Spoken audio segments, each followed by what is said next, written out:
Iran में फंसे pilot को बचाने के चक्कर में अमेरिका ने गंवा दिए 2000 करोड़ के एयरक्राफ्ट। ईरान में फंसे अमेरिकी पायलट को सुरक्षित बाहर निकालने का मिशन बेहद साहसी और जोखिम भरा था। ये ऑपरेशन CSAR यानी कॉम्बैट सर्च एंड रेस्क्यू का हिस्सा था। ऐसे मिशन दुनिया के सबसे कठिन सैन्य ऑपरेशन माने जाते हैं।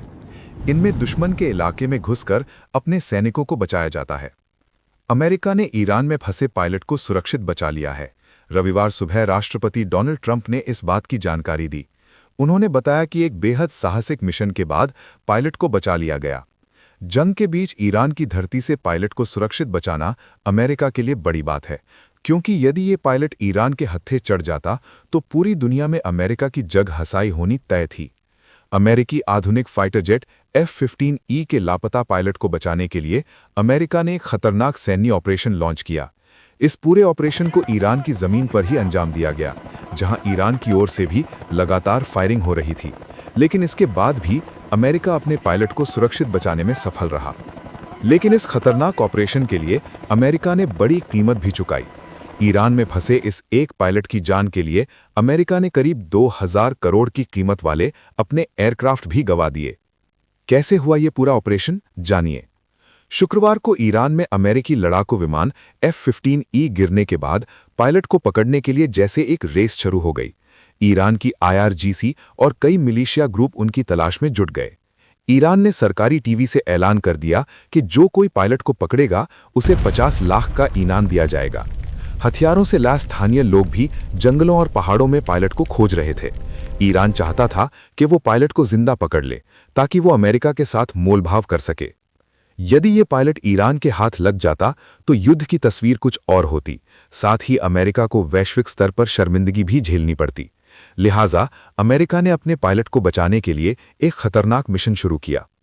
भीषण गोलीबारी के बीच पायलट तक कैसे पहुंचे अमेरिकी जवान? अमेरिकी सेना ने तेजी से कार्रवाई की। US स्पेशल फोर्स ने दक्षिण ईरान के अंदर घुसकर रेस्क्यू ऑपरेशन शुरू किया। देदाश्त इलाके में रात भर भीषण गोलीबारी होती रही। अंतिम दिन तो ऐसा हुआ कि अमेरिकी टीम और ईरानी बल आमने सामने थे। बताया जाता है कि पायलट कई घंटों तक छिपा रहा। वो लगातार अपनी जगह बदलता रहा ताकि पकड़ा न जाए। अमेरिका ने सैटेलाइट से जुड़े खास रेडियो सिग्नल से उसकी लोकेशन पता की। इसके बाद कमांडो टीम मौके पर पहुंची। ये पूरा ऑपरेशन नाइट स्टॉकर्स यूनिट ने हेलीकॉप्टर्स के अलावा एक विशेष ट्रांसपोर्ट एयरक्राफ्ट C-130 की मदद से स्पेशल फोर्स पायलट तक पहुंचे। पायलट के बचाव के दौरान अमेरिकी और ईरानी सेनाओं के बीच मुठभेड़ हुई। भारी फायरिंग के बीच आखिरकार पायलट को सुरक्षित निकाल लिया गया। 2000 करोड़ के एक C-130 और 2 ब्लैक हॉक्स हेलीकॉप्टर गंवाए। हालांकि इस ऑपरेशन में अमेरिकी हेलीकॉप्टर को भी नुकसान पहुंचने की खबर है। कुछ सैनिकों के घायल होने की भी बात सामने आई है, लेकिन मिशन को सफलतापूर्वक पूरा कर लिया गया। दुश्मन के इलाके में घुसकर जंग के दौरान पायलट को ईरान से बाहर सुरक्षित निकालना सबसे बड़ी चुनौती थी। कई ट्रांसपोर्ट विमान और हेलीकॉप्टर इस काम में लगाए गए। कुछ विमान तकनीकी कारणों से फंस गए थे। अमेरिका ने तुरंत नए विमान भेजे और हालात संभाले। खबर यह भी है कि अमेरिका ने खराब विमानों को दुश्मन के हाथ लगने से पहले नष्ट कर दिया गया। इसके बाद पूरी टीम को सुरक्षित बाहर निकाल लिया गया। यह अलग बात है कि एक C-130 और 2 ब्लैक हॉक्स हेलीकॉप्टर का नुकसान अमेरिका को झेलना पड़ा, जिसकी कीमत करीब 2000। सबसे खतरनाक ऑपरेशन में से एक। इस ऑपरेशन में खतरे का अंदाजा इस बात से लगाया जा सकता है कि इसे पूरी तरह ईरान में अंजाम दिया गया, उस देश में जहां की सेना से लेकर पुलिस, इंटेलिजेंस, सारे हालात अमेरिका के विपरीत थे। पायलट की सेफ्टी और इंजरी की भी चिंता।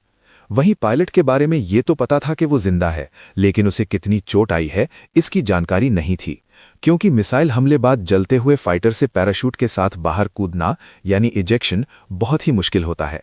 जमीन पर गिरने के बाद 90% चांसेस रहते हैं कि पायलट घायल हो जाएगा। उतरने के बाद वो अपने साथियों को सही लोकेशन की जानकारी देता है। वो जानता है कि अगर वो दुश्मन के हाथ पड़ गया तो उसे गंभीर टॉर्चर भुगतना पड़ेगा या फिर उसे मार दिया जाएगा। ऐसे खतरनाक हालात में भी अमेरिकी कमांडो अपने पायलट को बचाने के लिए दुश्मन के जमीन पर उतरे।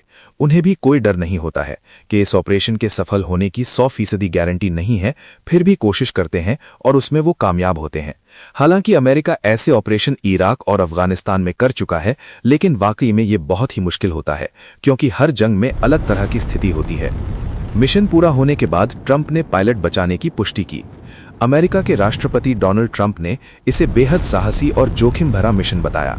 ये ऑपरेशन CSAR यानी कॉम्बैट सर्च एंड रेस्क्यू का हिस्सा था। ऐसे मिशन दुनिया के सबसे कठिन सैन्य ऑपरेशन माने जाते हैं। इनमें दुश्मन के इलाके में घुसकर अपने सैनिकों को बचाया जाता है। हर पल जान का खतरा बना रहता है। सबसे बड़ी बात, ऑपरेशन में ना तो कोई सैनिक घायल हुआ और ना ही मारा गया।